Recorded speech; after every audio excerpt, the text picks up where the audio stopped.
নমস্কার বন্ধুরা, আমি এই প্রথমবারের মতো তোমাদের সামনে রান্নার ভিডিও করছি। জানি না কেমন হবে, তবুও তোমাদের সামনে এই রান্নার ভিডিওটা তুলে ধরার চেষ্টা করছি।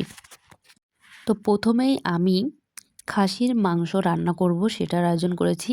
খুব বেশি ঘরে মাংস ছিল না, অল্প কিছু মাংস ছিল, তো সেটাই আমি রান্না করছি। তো প্রথমে গোটা কিছু আলু ভেজে নিচ্ছি, তারপর একটা পেঁয়াজ কুচি করে কেটে নিচ্ছি। পেঁয়াজটা বেশ বড় পরিমাণে ছিল। এদিকে আমার পেঁয়াজ কাটা হয়ে যাচ্ছে, ওদিকে আমার আলুগুলো বেশ লাল লাল করে ভাজা হয়ে গেছে, তাই আমি এটা তুলে নিচ্ছি। খুব বেশি আলু আমি দিই নাই। এরপর তেলে আমি পেঁয়াজ কুচি এবং জিরে, গরম মশলা, গোটা গরম মশলা এবং একটা শুকনো লঙ্কা ফোড়ন দিয়েছিলাম। এরপর আমি পেঁয়াজগুলোকে সুন্দর করে লাল লাল করে ভাজা করে নেব। ভালোভাবে পেঁয়াজটা যতক্ষণ না ব্রাউন কালার হচ্ছে ততক্ষণ পর্যন্ত আমি সুন্দর মতো ওটা ভাজা করে নেব।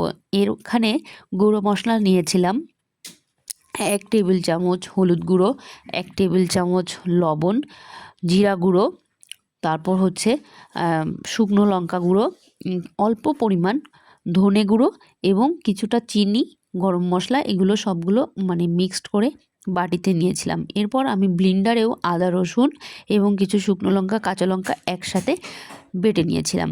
তো এই সব মশলাগুলো দিয়ে আমি সুন্দরভাবে কষিয়ে নিচ্ছি। এরপর আমি দুটো গোটা রসুনও দিয়েছিলাম। এরপর মশলা ভালো কষানো হয়ে যাওয়ার পরে আমি খাসির মাংস দিয়েছি। খাসির মাংসটাকেও বেশ সময় ধরে কষাবো, ঢাকনা দিয়ে দিয়েছি। খাসির মাংস রান্না হয় শুনেছি ভালোভাবে কষানোর কাছে। ভালোভাবে কষানো না হলে খাসির মাংস খেতে খুব একটা ভালো লাগে না। তো এতটা অসাধারণ হয়েছিল আমাদের মাংসটা খেতে, সেটা আর বলে বোঝানোর মতো না।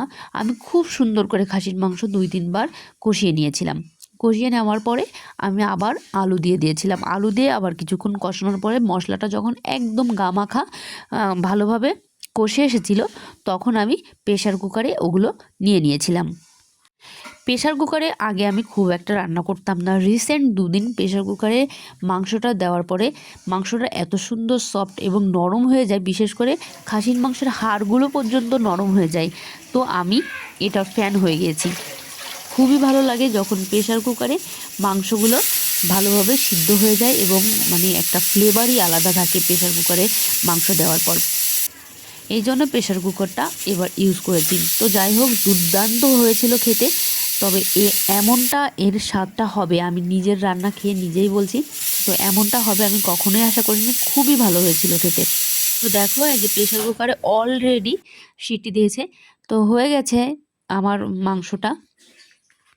তোমরা জাস্ট দেখো, তোমরা জাস্ট কালারটা দেখো খাসির মাংসের। আমি মোটামুটি তেল বেশি পরিমাণই দিয়েছিলাম, তবুও দেখো রসুনটা, গোটা রসুন ছাড়া খাসির মাংস জাস্ট জমে না। তো ওই যে খাসির মাংসটা তোমরা দেখে নাও। এই যে একটা টেংরি পিস ছিল, খুবই সুন্দর